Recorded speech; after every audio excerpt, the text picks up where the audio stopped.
Des acteurs du transport, de la filière agricole et des télécommunications, tous issus du secteur privé, veulent conquérir le marché continental à travers la zone de libre-échange africaine.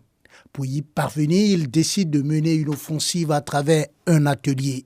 2 jours pour s'enquérir des techniques pouvant favoriser leur positionnement stratégique sur le marché africain. Nous avons diligenté une étude de marché sur les 5 différentes régions de l'Afrique. Donc cette étude va mettre à la disposition des agents du secteur privé des informations concrètes sur le potentiel de leurs différents produits. On doit tous savoir que le premier marché d'Afrique pour les industrialisations, c'est l'Afrique, 40%.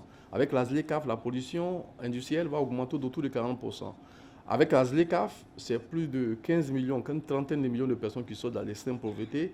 Avec la ZLECAf, c'est aussi le commerce intra-africain qui va augmenter de 400%. La zone de libre-échange continentale africaine, ZLECAf, avec un marché de 1,3 milliard de personnes, constitue la plus grande zone de libre-échange au monde, avec 54 États membres.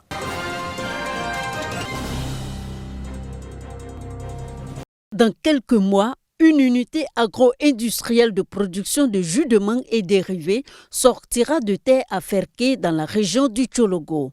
Elle vient résorber l'épineuse équation des pertes post-récolte dans la filière mangue estimée à près de 30% pour une production annuelle de 180 000 tonnes.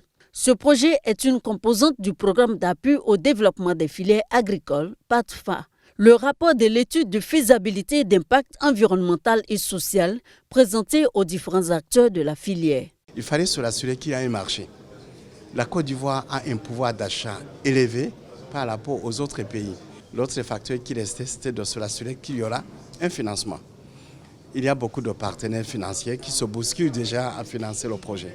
La mangue est le 2e fruit exporté après la banane douce. La Côte d'Ivoire est le 3e fournisseur du marché européen après le Brésil et le Pérou et le premier exportateur africain de mangue fraîche. Mais seuls 2% de la production annuelle sont transformés. La mise en place de cette unité agro-industrielle de production de jus de mangue réjouit donc les acteurs.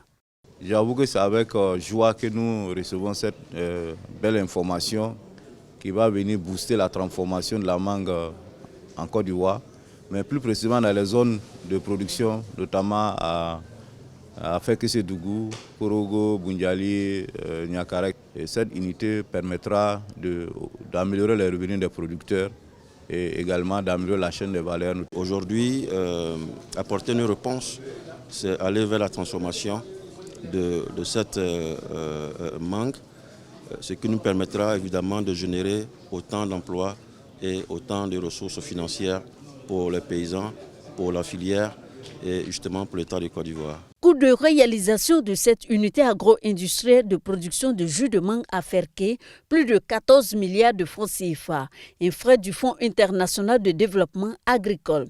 Cette usine produira 6 000 tonnes de purée de mangue par saison et va générer 350 emplois directs et environ 1 500 indirects. Apprendre aux tout petits à avoir le goût de la lecture, à mieux écrire et s'exprimer en français. Tels sont entre autres les objectifs du SALEA, le Salon du livre pour enfants et adolescents. Prévu du 14 au 16 décembre 2023 au Centre sportif, culturel et des TIC ivoiro-coréen, Alassane Ouattara de Cocody.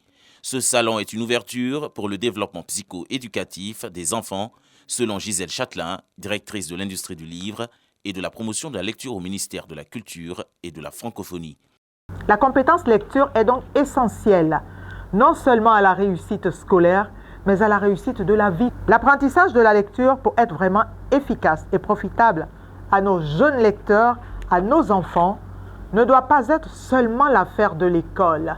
À travers donc l'organisation du SALEA, le ministère de la Culture et de la Francophonie veut sensibiliser les parents quant à leur responsabilité dans l'acquisition de la compétence lecture chez les enfants et les jeunes. Le Salon du livre pour enfants et adolescents sera à sa 6e édition.